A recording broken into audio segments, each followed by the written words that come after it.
సరిహద్దులను సురక్షితంగా ఉంచేందుకు డీఆర్డీఓ సాయంతో భారత్ త్వరలోనే సమగ్ర యాంటీ డ్రోన్ విభాగాన్ని సృష్టిస్తుందని కేంద్ర హోంమంత్రి అమిత్ షా తెలిపారు. మానవరహిత విమానాల ముప్పు రాబోయే రోజుల్లో తీవ్రంగా మారనుందన్న ఈ విభాగాన్ని ఏర్పాటు చేయనున్నట్లు చెప్పారు. రాజస్థాన్లోని బోధ్పూర్లో నిర్వహించిన 60వ బీఎస్ఎఫ్ రైజింగ్ డే కార్యక్రమంలో అమిత్ షా పాల్గొన్నారు. అక్కడ బీఎస్ఎఫ్ దళాలు నిర్వహించిన పరేడ్ను వీక్షించారు.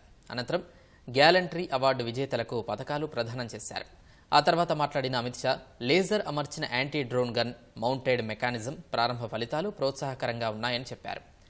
పంజాబ్లోని భారత్ పాక్ సరిహద్దుల్లో ఈ తరహా మెకానిజంతో డ్రోన్లను కూల్చివేయడం లేదా గుర్తించడం 3 నుంచి 55% పెరిగిందని తెలిపారు. పాకిస్తాన్, బంగ్లాదేశ్లతో దేశ సరిహద్దులను శత్రు దుర్భేద్యం చేసేందుకు కొనసాగుతున్న సమగ్ర సమీకృత సరిహద్దు నిర్వహణ వ్యవస్థ పురోగతిలో ఉందని అమిత్ షా తెలిపారు.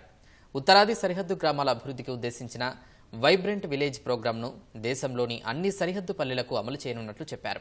గతేడాది 110, ఈ ఏడాది 260 పాకిస్తాన్ డ్రోన్లను భారత్ కూల్చివేసినట్లు అధికారిక గణాంకాలు చెబుతున్నాయి.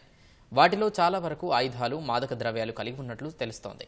1965లో బీఎస్ఎఫ్ ఏర్పడ్డ నాటి నుంచి ఇప్పటి వరకు సరిహద్దుల్లో వారు చేసిన కృషి ఎనలేనిదని అమిత్ షా కొనియాడారు.